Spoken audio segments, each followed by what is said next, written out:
vernacular there. Thank you all for being with us this evening. Indigenous Ways always likes to acknowledge the traditional owners and country throughout Turtle Island and loves to pay respect to our elders as well as our present and past future carriers of the stories. We want to take this time to acknowledge traditional owners and ancestors of these lands we reside on in Santa Fe, New Mexico, the Pueblo people, and wherever you're beaming in from, we'd like to acknowledge your traditional owners, ancestors, and caretakers of the land. It's going to leave a really nice, gentle footprint for the future generations, the unborns. Indigenous Ways is dedicated to bridging cultural exchange with people globally. Our goal is to all walk together, nobody in front, nobody behind, nobody above, nobody below. We are all equal, five fingered people. We all bleed red blood, the same as the salt water of Mother Earth, which we are a part of. Indigenous Ways started in April 2020 of last year, excuse me, so we could stay connected. And this has actually turned into an amazing platform to have people come and support people all over the globe that want some kind of indigenous connection if they belong to the indigenous LGBTQIA, um, deaf, hard of hearing, different sectors of the Caucasian people, all kinds of indigenous people. People all over the world globally are able to come in. So we have our Wednesday evening wisdom circles at 6 o'clock. Once a month, the third Saturday, we have our concert series, which we're going to have this Saturday. We're excited about that. So thank you all. Your time is very precious, and thank you for choosing Indigenous Ways to be a part of this evening with our beautiful guest speaker, Tamu Povi. And there's also another name in there, Taz, which I can't remember. Elena was telling me your other name. I was like, God, that's the coolest name I've ever heard in my life. So everybody, Taz hails from the San Ildefonso Pueblo, and she is definitely a beautiful caretaker of the land, of her people, of her beautiful daughter, herself. And let's go ahead and get this evening started. Hey, Taz, how's it going? Hey Tosh, thanks for having me. The first name is Sandora. That's the first name that my That's parents, it. yeah, Sandora, but I go by my middle name, which is Taz. Awesome. All right, Taz. So, Taz, before we get started with our questions, can you tell us a little bit about your background and some context of your childhood and upbringing and stuff? Yeah, so my mom was Tewa and French Caribbean from Trinidad. And I spent my childhood until I was 12 back and forth in California and on the reservation here in San Alfonso Pueblo. My dad is African American, and my mom and him divorced when I was 13 because it was a rough relationship. So I didn't know a lot of my dad's family or even a lot of my dad's history. Hmm. He had a lot of abuse in his life growing up. And so therefore it kind of, you know how it does, it rolls over to the next Yes. generation. Um, but I've lived here on the Pueblo for most of my life. I moved when I was a young adult to Denver for a few years. And then I came back here to have my daughter, and I've been here since, so 14 years now. Wow. That is so awesome. Mhm. I'm so grateful that you came back because we get to know you. So it's such a privilege and an opportunity for us to be able to be connected, even though we're not attached in a physical sense where we get to see each other every day. But in the heart, I believe we've established a really special connection with you and your beautiful daughter and your gorgeous Pueblo, which is the people that brought Elena in from Australia and New Zealand. So thank you very much, Taz. It's good. It was good for me to move away and come back because then I was really able to be way more grateful and see all the beauty all around me, and all the gifts of having a community, the gifts of the sunsets, the stars, the skies here, so, so precious. Did you find yourself missing California? I was in California when I was really little. We went there a lot because I still have family there. It's too fast for me. It's too loud and too fast for me. You know, Colorado when I was in my 20s, Denver, Colorado was enough. And then even that got to be too loud. And when I came home, just to appreciate, like, to hear the animals, the birds, the coyotes, like to have the dark sky and see all the stars, I missed it. But I had taken it for granted. So it was good to move away and come back and be like, wow, like how blessed am I to look out my door and see the Black Mesa, you know, and the snow falling and bald eagles. And yeah, it's gorgeous. Wow. I can imagine if a person has been in a city around a lot of concrete and tall buildings, and then all of a sudden they do this geographic and come to see all this landscape and earth and bright stars at nighttime. I imagine it would probably be hard to really see that for at least in the moment to really feel it. Like it might take a moment for it to all process that, wow, I'm here. Yeah, or when you grow up here, right? You grow up here and you just kind of take it for granted that it's so gorgeous. You don't realize, like, you see coyotes, you know, we can look out our back door sometimes and see the coyotes running. You know, the other day I told my daughter, watch, come out, look, there's a bald eagle flying over us. I mean, you Wow. take those things, there's things for granted, right? To drive by the river every day, to the sunsets we have here. And then when you go somewhere else, you're like, oh, that's not what everyone has. Like, you come back to it and there's a different kind of appreciation, you know? Wow. And then one thing that just came to my mind when you said you saw a bald eagle, when I see a bald eagle, I want to pull off, get out of the car, cry and pray in Yeah. gratitude. But I hear other people say, oh, they're vultures. And I'm like, okay, different perspectives, different strokes for different folks, eh?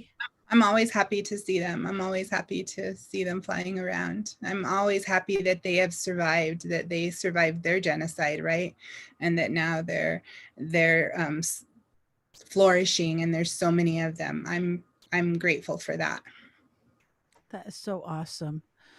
So you were talking about your father having some abuse in his background issues and stuff like that. And I always think of you as a person that has some real healing medicine because when I see you, I always receive some kind of medicine. If it's just from your essence or you bring us some tea that you've pulled from your lands and you share with us or something, there's just always this healing element or component that comes with you.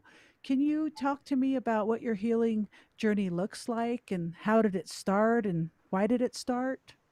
Yeah. Thank you. Thank you for that. My mom, like my mom was, so my mom was in an abusive relationship with my father. And when she left him, I watched her do the work on herself. I watched her um, talk about what she had experienced. She brought in healers for us, therapists, to talk with us when we were younger. Wow. She talked about the struggles she had around addiction. Well, I don't know if she never called it addiction, but the struggles she had around um, drinking um, in a way that was out of control. She talked about her father and his addiction and what she had grown up with, and that there was never space. Nobody ever talked about it. She just grew up, she Mm. moved away, and nobody ever talked about my grandparents' relationship and the abuse that was there, the addiction that was there. And she recognized that her relationship with my father was a pattern. And so she talked about it, and she wanted us to have an outlet and to choose something different. Um, I think it was really hard to come to the Pueblo and feel like I belonged, being that I'm part Black. I was teased a lot, and yeah, and not really accepted by all the people here, you know, at Mhm. first. Um, but I think kids can do those things, right? Like there's always something to be bullied about, or to, now I feel like our younger generation is more acceptance. Like there's more acceptance, and they love each other, they just accept who each other you know, who you are and where you come from, and recognize you as like part of their community. I think that like on the end of my mom, like just who she was and how she walked her path and how she created space for healing for us. And all my life, like I think my mom was a medicine woman. She worked with the oils, she worked with the plants. She was easy to talk to. People like just came to her. She did lots of energy work, and I watched her, right? And it resonated with me, and I started doing some with her and asking her more questions and learning about the oils, and I just kind of followed in those steps. And I think on the other end, like having a child and watching how they're navigating and moving through things, and all the lessons that our young people bring us, right? Like on how serious, my daughter tells me, Mom, you're just too serious all the time, or you just need to chill out, or you just need to relax. And she's right. Like she's right. Those are healing messages. So I feel like I've just done so much like searching for healing, and you know, mostly about self-love, just learning to love myself and accept myself for who I am. And also accept all the parts, you know, that aren't shiny, the parts that are, you know, that need fine tuning, or the parts that only your intimate family get to know, and loving all of who I am.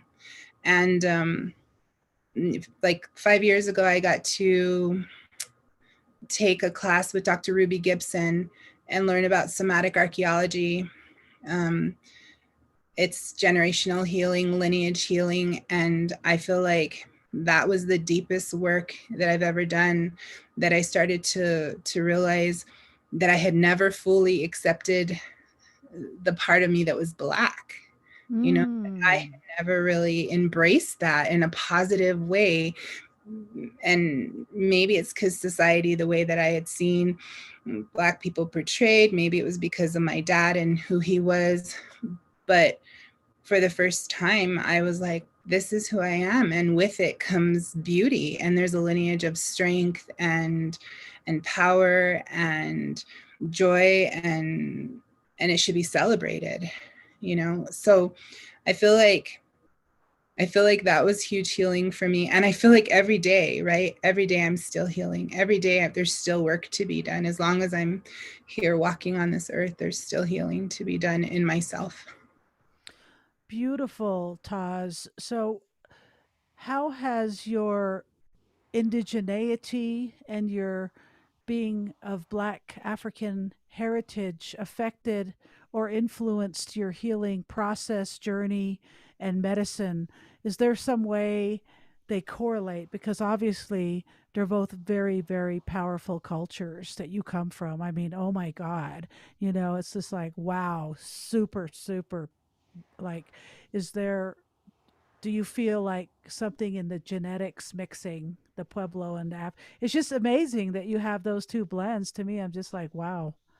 Yeah, Dr. Ruby used to say that the mixed blood are the ones that a lot of times hold the medicine in the family, you know, in the families, in the lineage. Um, she would say because they take those two parts of where there's conflict, and they bring them together, and they're resolving and healing those issues that those two ethnicities might have. And so I think that when I came to the Pueblo, what I loved was I loved dancing. I loved praying. I loved praying in this way. I loved going to the kiva. I loved being on the plaza. It felt familiar to me, and it felt welcoming.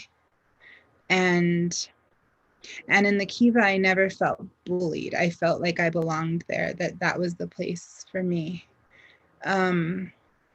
I think that it's, like I said, it's just recent that I've started to embrace like my gifts of being Black.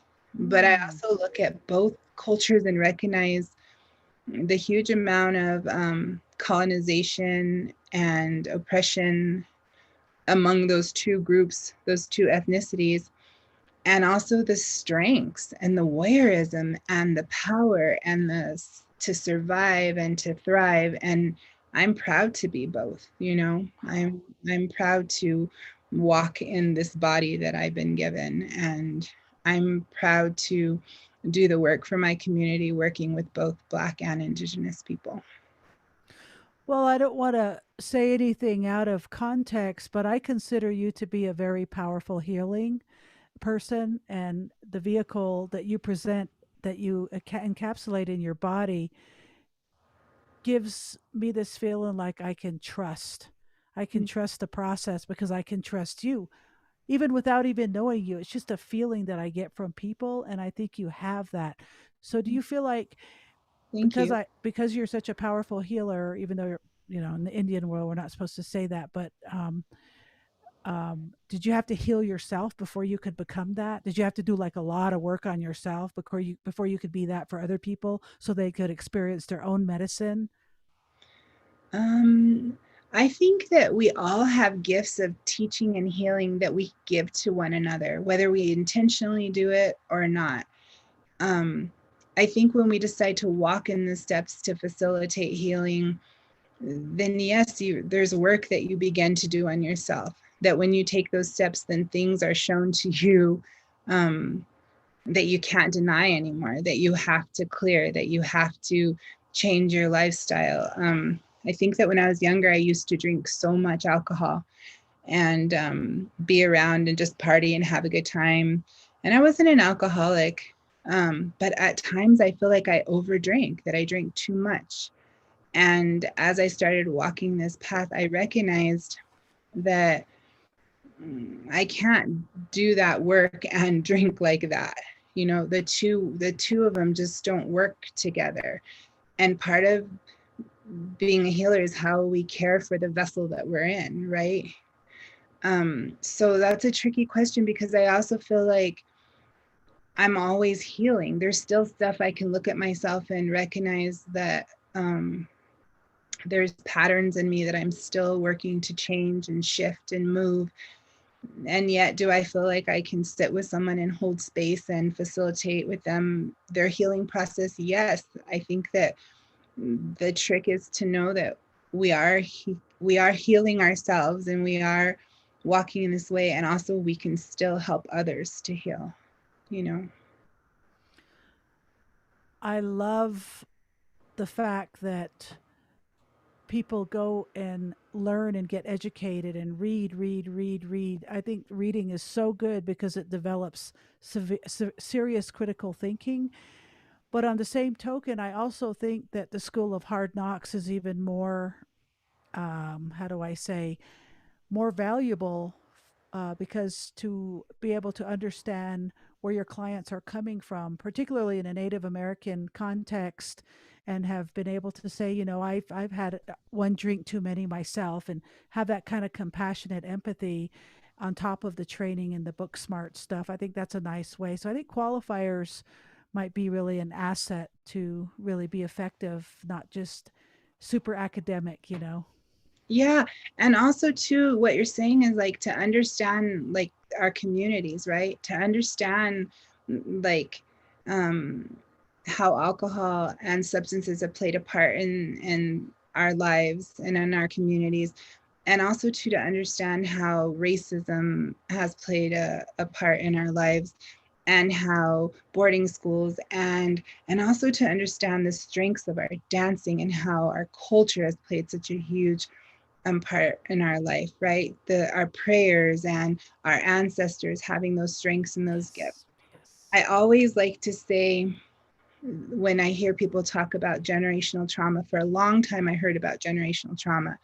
And that starts to weigh on you if that's all you're hearing is, wow, you're carrying all this generational trauma. Mm. But what you forget is we're also carrying this generational warriorism, this generational strength, this generational joy, this generational like prayers and dancing and love and laughter. And we can't forget like that we are that power and that strength that we are moving forward with too. And the ability to heal ourselves in this day, and also to heal for our past generations, to heal for our Yes. ancestors.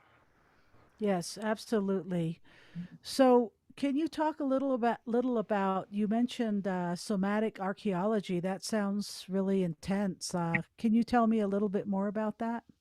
Yeah, so somatic archaeology is a process where I sit with someone and I walk with them through their body. So a lot of times when we experience trauma or we experience something hard, our brain will shut it down so that we don't have to remember all the pieces of it, but our body remembers. Okay.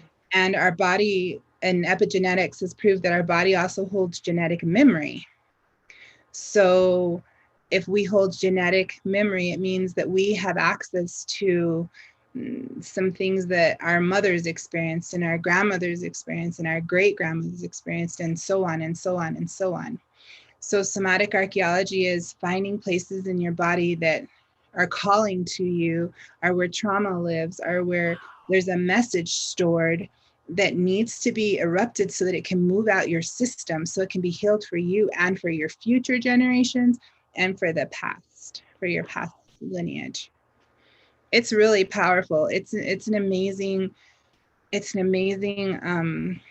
modality that I'm so grateful to hold right now.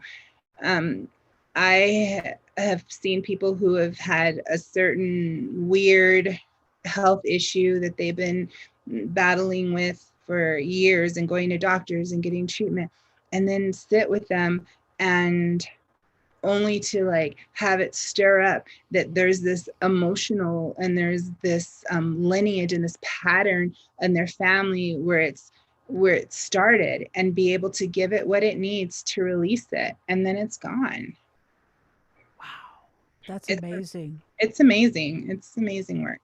It's good work.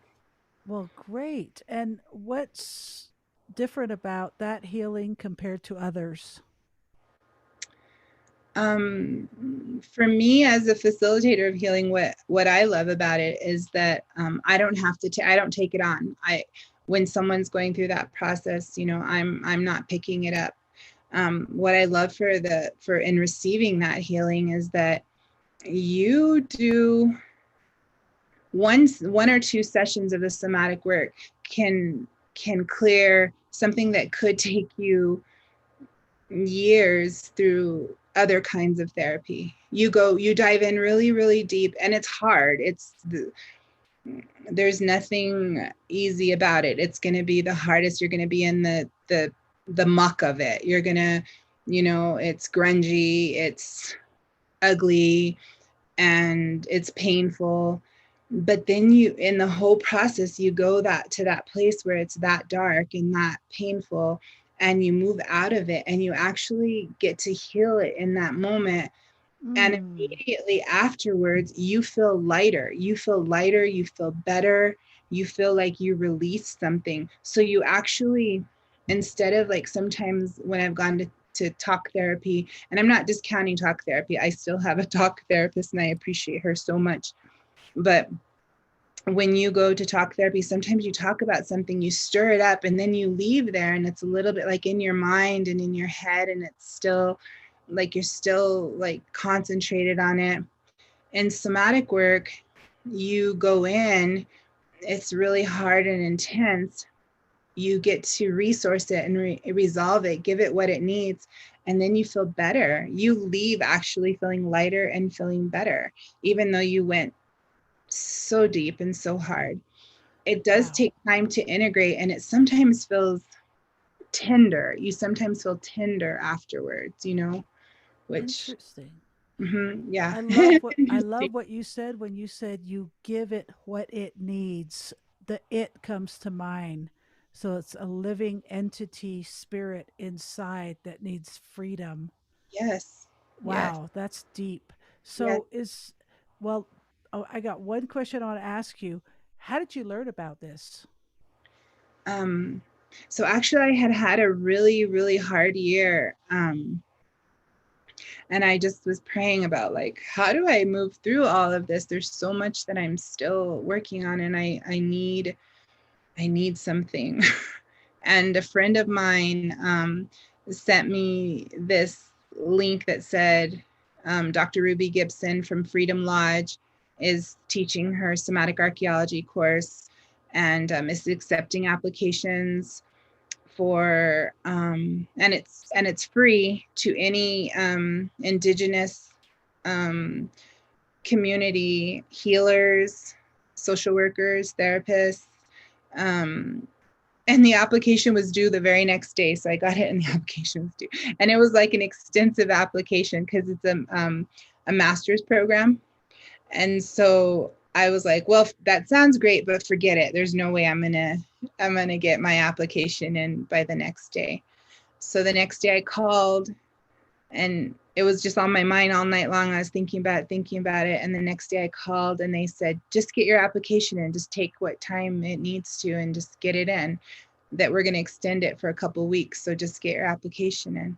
And so I sent it in, and then it worked out for me that it was offered at Ghost Ranch, because as a single mom, like traveling back and forth would have been hard, but it was at Ghost Ranch. So I was able to do it with my daughter.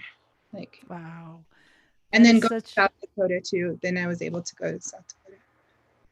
that is one state I want to go to. I've been invited several times. I just need to make it happen. So that's on my bucket list for sure. Yeah. So is there an exercise we can all do together, all of us on all the social media platforms and on the Zoom screen to help ourselves in trauma? Just like a little sample or something you can Well, share with us? sure. The biggest thing is, so if everyone wants to do it now, I mean, is our breath. So first of all, when trauma happens, when we experience something hard, if we can stop, just stop a minute and just take a deep breath, breathing in through our nose and out through our mouth. And just allow us time. It's like when an animal is hit by a car or has experienced some traumatic situation, they often lay down there. They just lay down, they stay down. And then when they've integrated what has happened to them, then they get up and they shake and they move it all around. So one of the things that I love and I'm a huge believer in and practice it almost daily is scanning your body. So closing your eyes softly, and I'll do this with you guys, and then taking a deep breath in through your nose and out through your mouth.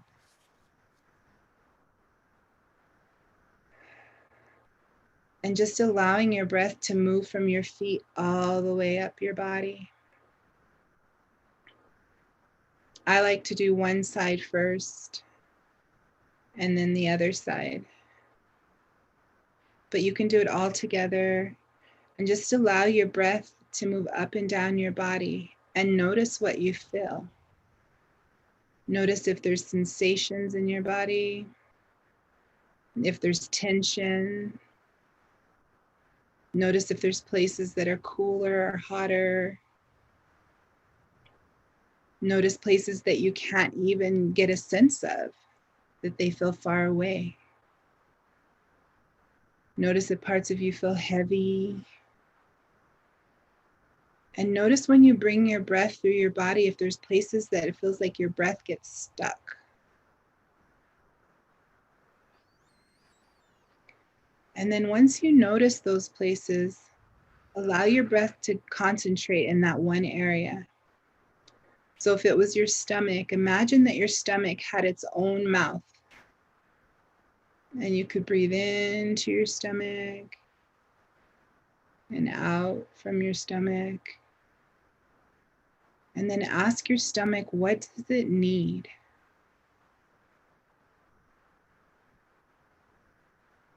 And then be patient and listen.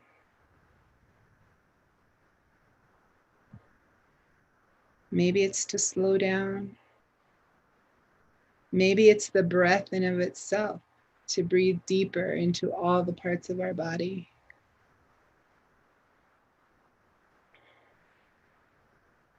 And just allow your breath to swirl around your stomach, moving all around the area, or whichever area in your body it is.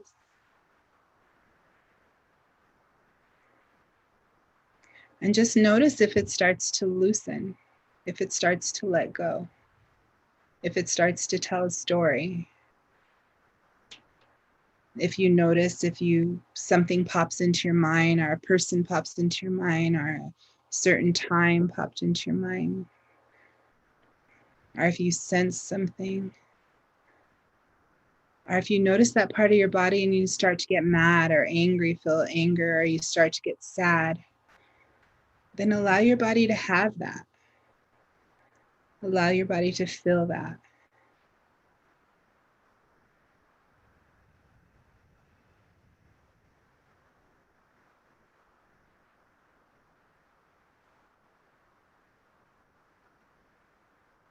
And then when you feel like you've shifted it some, go back to breathing completely from your feet all the way to your head and back down.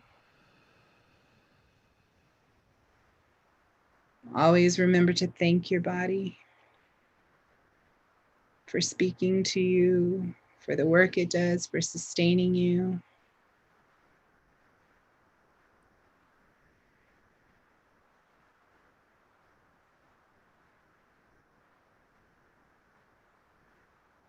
And then when you open your eyes and come back present, do it slowly. Integrate slowly back into the here and now.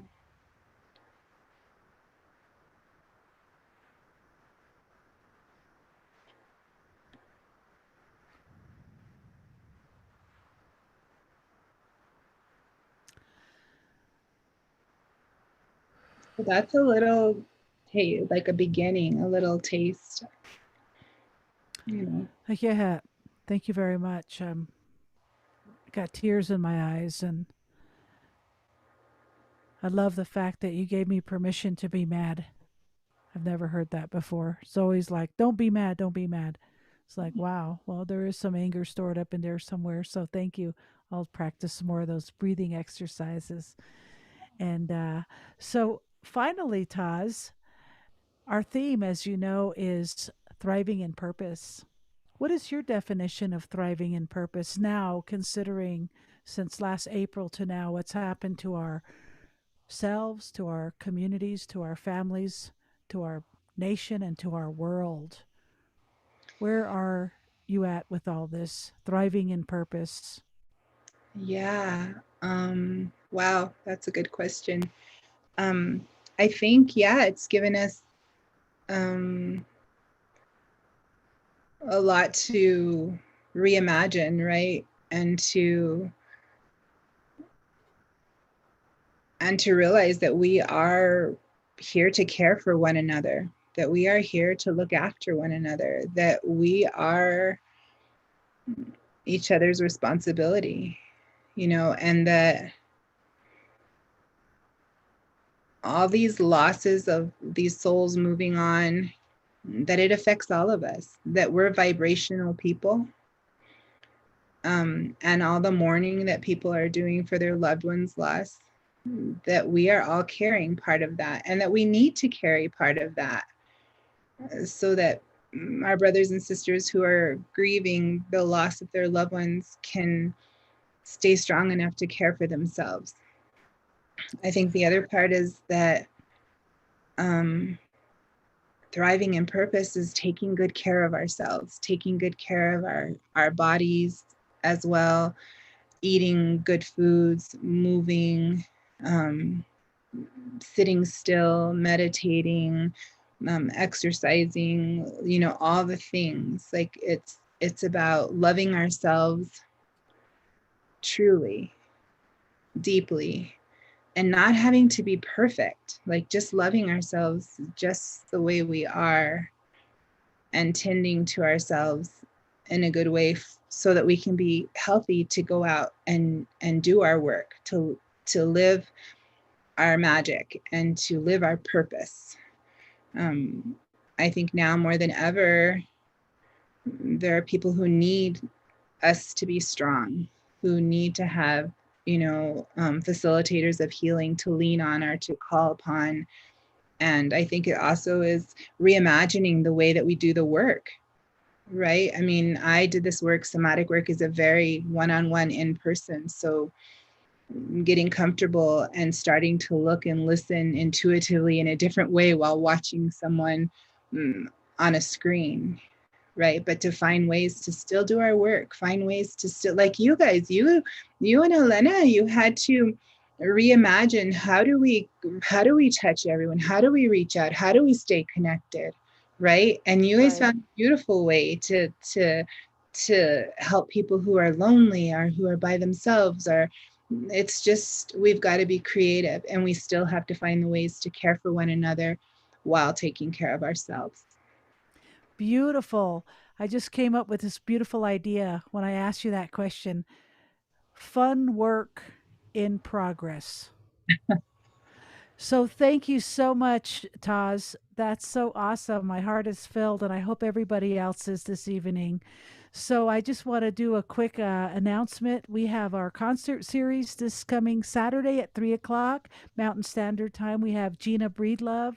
She focuses in sound healing, and she is a beautiful singer, performer, and her qualifications for music and performing are just too many to announce. So be sure 3 o'clock Saturday. If you got nothing going on, click on our link, go to Indigenous Ways. Remember, it's Mountain Standard Time, 3 o'clock. So if you're in California, it's 2 o'clock.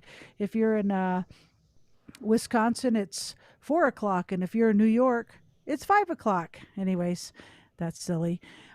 So our Indigenous Ways website has all the information you need. You can find us on our uh, different social media sites. Indigenous Ways up here, down below is all the social media sites Elena has found us to join. And of course, we have more information about all of our presenters. We have a beautiful video archive that people can use academically, curriculums, in classes, in schools, in programs. It's oral storytelling.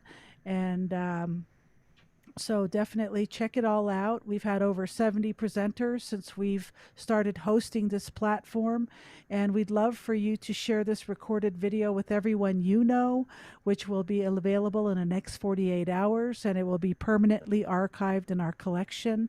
And while you're at our website, please subscribe to IndigenousWays.org's weekly newsletter. So we'll be putting one out tomorrow on this evening's event. And below me, you'll see all of our social media pages. Please like and subscribe to them, especially if you are currently viewing from them now. That really helps us. Thank you. All of our virtual events have ASL interpreters and are free.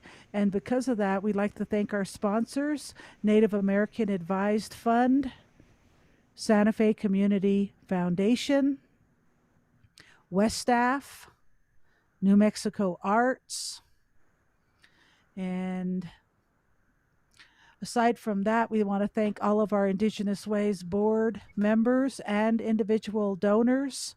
And we have our Navajo Nation Deaf and Hard of Hearing addition to our 7 consecutive relief runs to Black Mountain.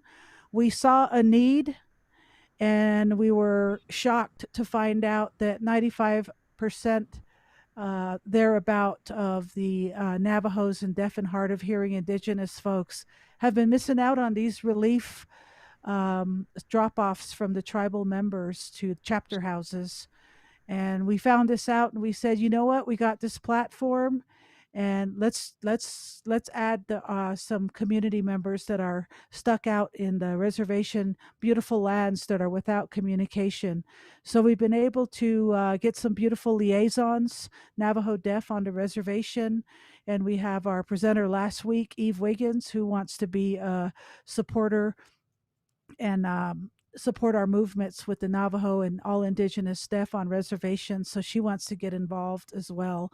So that's really beautiful. So this is all new, and there's plenty of information. You can uh, get ready and help us get ready for our March 18th and 19th relief run to deliver supplies to 40 deaf natives in the McKinley County and surrounding areas. This is specifically for folks who have missed out. and who are struggling. And we're also planning on going up to Black Mountain. We're collaborating with Indigenous Ways, and Indigenous Ways has connected us with another organization called Colorado Compassion. So there's going to be three organizations going on this run. It's going to be a 2 or 3 day run, big trucks, U-Hauls, the whole convoy thing. It's going to be fun. Pardon me. If you're able, please give to and donate at our website. And you can also send checks if you'd like. And everybody come on in. Let's say hi to Taz.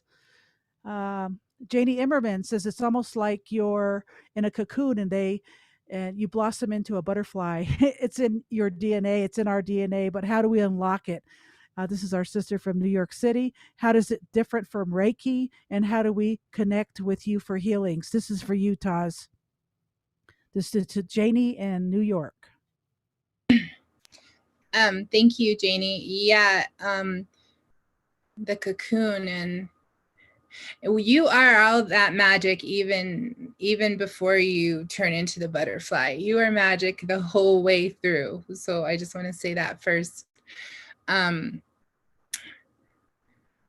Yeah, I mean, I'm available. I do online work now, so I'm available to do the work online. It's really different than Reiki, because Reiki is light force energy being sent into you, which is more peaceful than this work. This work is not peaceful. If there's anger in you, if there's in your body, or if there's grief in your body that's been stored there and there for years, or if your parents didn't cry, or if your grandparents couldn't speak what was happening to them, and you give sound to it and you give voice to it, it's going to be loud, and it's going to be big, and it's going to be full, and you want it to be. That's okay. But yeah, it's really different than Reiki, but it ends in this way that you resource yourself afterwards, that you can give yourself what you need to also tend and care for that freshly discovered spot in your body, or that place in your body. It's not like you just leave it open and raw. Something was removed and then it's just empty and raw there. You resource it and you give it something to tend to it and care for it as it's integrating, as you're integrating the shift and change. Yeah, and your body starts to, it's amazing. Your body starts to recognize the work. Like, so I was working with this woman, and I always do 4 sessions. And so by the time I came on the 3rd time, her body was already starting to have all the reactions to be like, here, this is what we're going to work on today. Like your body is ready for it, and starts to, and will call in the places where you're ready to heal. And I don't think your body calls in things that you're not ready to move, or that you can't move. You know, I think that,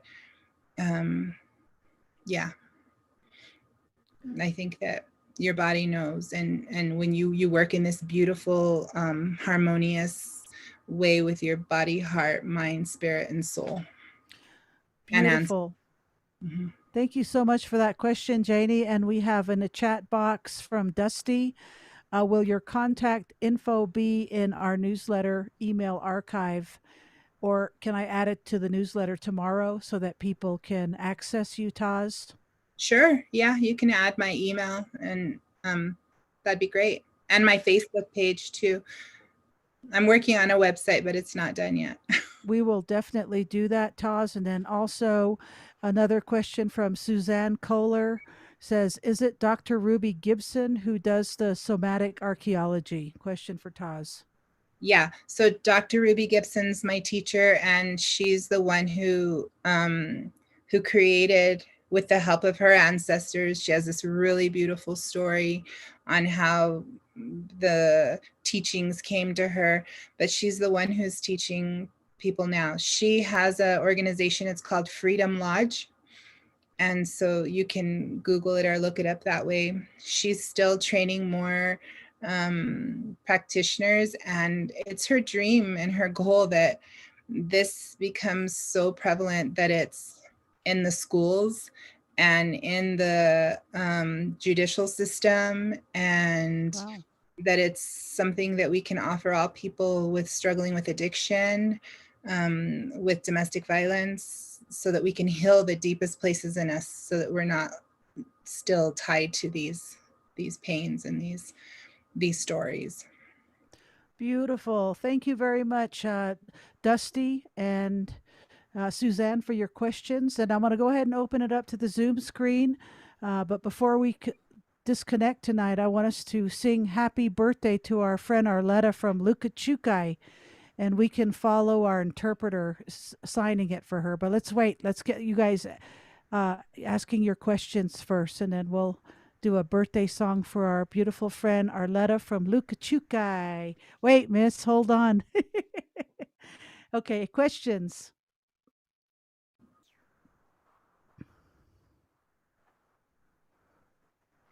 Should I ask who wants to talk? Christina Bueno, you always have something to say. Would you like to share?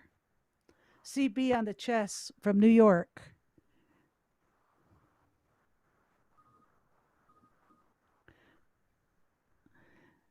Did you want to say anything, Christina Bueno? Oh, she's having a hard time locating where the interpreter is.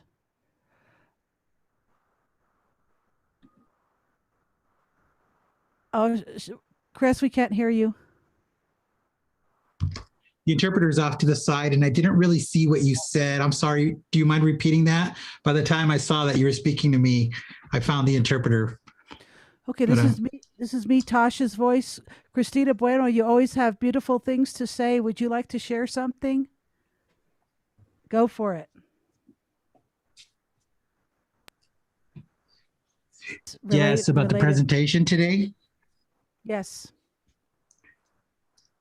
In that case, yes, Tosh. I must say I was very drawn in to the somatic archaeology and the stories that are embodied within us, and understanding how they're generational and they're carried within us. And those stories, even though they were lived by our ancestors, they're in our DNA still. And I found that extremely fascinating. And I was thinking about it just the other day. I was talking to myself and I was thinking, okay, well, I'm here now. My mom's passed away, not recently, a couple of years ago, but I was thinking about my mom, and I was thinking about her past and her struggles, because growing up, I saw that my mom had struggles in her life. You know, we all do. Everyone has struggles in our life, including myself. We all have struggles that we face and deal with, which means that we all have this sense, this somatic sense. And so I found it so interesting to learn from the presentation today. And I'm very grateful for Tazu sharing that with us today. I'm going to have to go back and listen to it again. Thank you. Thank you. Awesome. Thank you, Christina Bueno. We love you. All right, Denise Renee Lopez, would you like to share any words tonight? Oh my gosh, I guess this must have been the perfect day for me to finally join in. I haven't joined for quite a while, even though I've come a few times. But I loved what you have to offer, and I totally want to get all that ugly stuff out of me that you were talking about. So I'm looking forward to contacting with you. And you know, we all want to feel lighter, especially in this pandemic. And anybody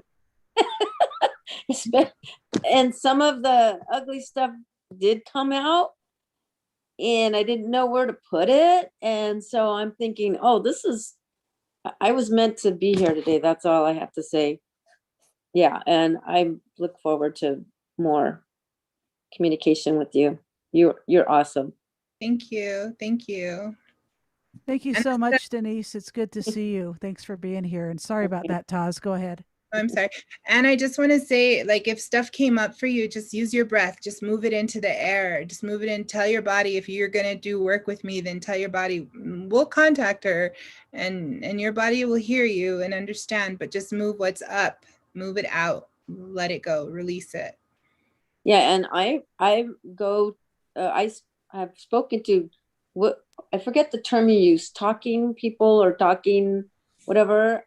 I've done that, but Uh-huh. I'm more of an intuitive type of person, and I don't really like to go to the doctors for all this stuff that whatever they're going to give you medication, and I don't really like medication because you're, to me it feels like you're masking whatever it is you're trying to let out. And so I'd rather feel whatever it is so that I know it's gone. I don't know. I've just always been that. I don't know if that makes sense to you, but I've never liked to be on medication for anything unless it's like total pain and I just need to cover that pain for a minute. But to be on something consistently, no. I tend to shy away from that kind of medication. I guess Yeah. you would call that the Western medication. I don't know. Yeah. Yeah. Yeah. But thank you. Welcome. Welcome. All right. Thank you very much, Denise. It's really good to see you back here with us. And does anybody right off the top have a burning desire to share something?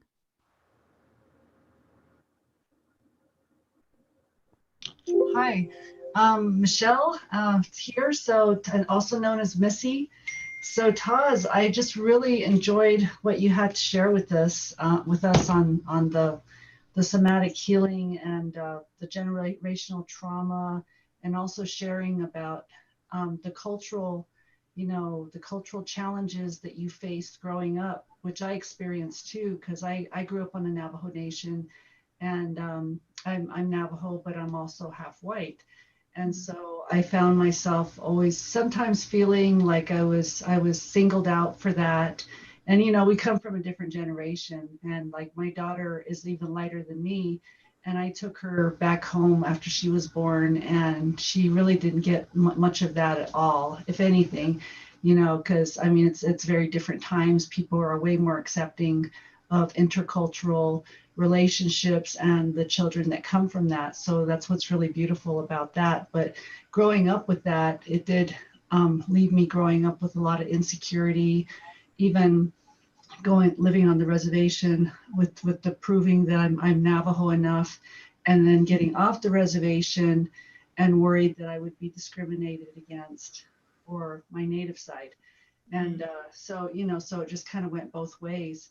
And then but I like the way you talk about how we can look at all the trauma that we experienced and all the bad things that it has brought up in us, and the anger, the fear, the just being, just all these other emotions that make you feel like a victim.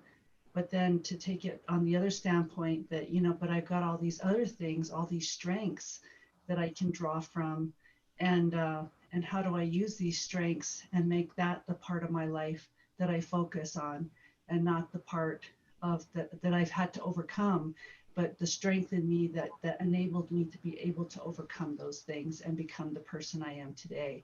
So I like that, and I love the inner healing. I love the breathing exercises you gave to us, and I know that's just the healing breath. It's so important, because I Yeah. start to notice a lot of times when I was upset, I would hold my breath, Mhm.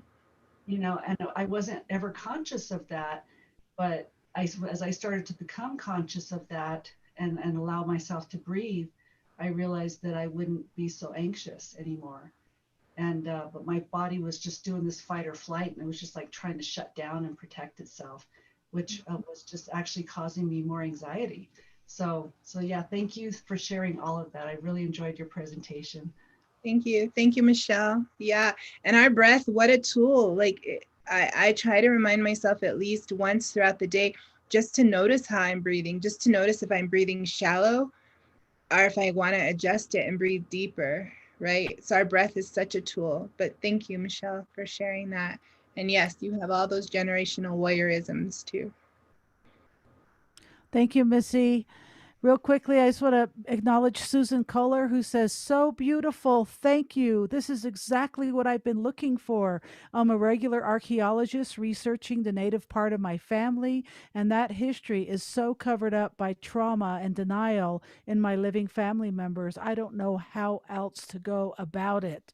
And then next, Mary Sue Adler Gilbert says, "Thank you, Taz, allowing me to know how to possibly release the trauma my body experienced in the past." And then next, I want to say one last shout out. Does somebody want to say something to Taz before we sing?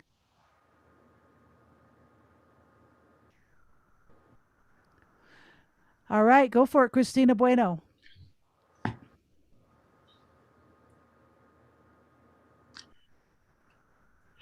After Michelle spoke,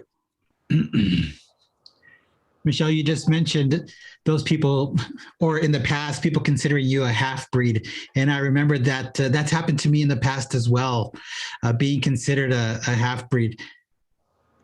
And how it's such different times. Nowadays, mixed people, no one really makes an issue of it anymore. But Michelle, just like you, I faced a lot of discrimination for being mixed and a lot of oppression. And then I would get upset and I would blame my parents. I would say, why did you have to mix and make me a half person? And I remember those feelings from before. And this is teaching me that, yes, I have to be proud of both cultures. I have to be proud of my heritage. And not only that, also accept both my heritage and teach about those and teach each half of my family about the other half so that they can have an awareness, right? The white side of my family and the Mexican side of my family. So I've done that because my father is Mexican. And so I've taught my family about him. And then I've taught my Spanish family about my mom. She was white. I've done that cross-cultural sharing. And now I notice there's just so much more acceptance, and even I accept myself. And I realize that I have both cultures and I run on both sides. And so I agree exactly, Michelle. When you started saying that, I realized that was so true. I have faced a lot of those similar challenges. And I just wanted to share that real quickly. Thank you. Thank you so much, Thank you. Christina. That's beautiful. All right. Well, everybody, tonight's a very special night. Our beautiful sister, Arletta Tolan, has turned 67 years old today. She's in Lukachukai on the reservation, and she is very, very special to me. I consider her to be one of my very best friends. She taught me sign language in the early 80s. And Arletta is awesome. So everybody, I'm going to tell everybody that doesn't know sign language, we're going to sing simultaneously with copying the interpreter, our beautiful interpreter, Cress. So we're all going to sign happy birthday, and this is Arletta's sign name. You can also copy Zoel, our other ASL interpreter. This is Arletta, same sign as Arizona. So let's go ahead and get started. Okay, Arletta, this is for you. Everybody, happy birthday to you. Happy birthday to you. Happy birthday, dear Arletta. Happy birthday to you. And we love you, and many more to come. Blessings to your turtles. Arletta has 2 turtles, Arletta everybody. says, love you.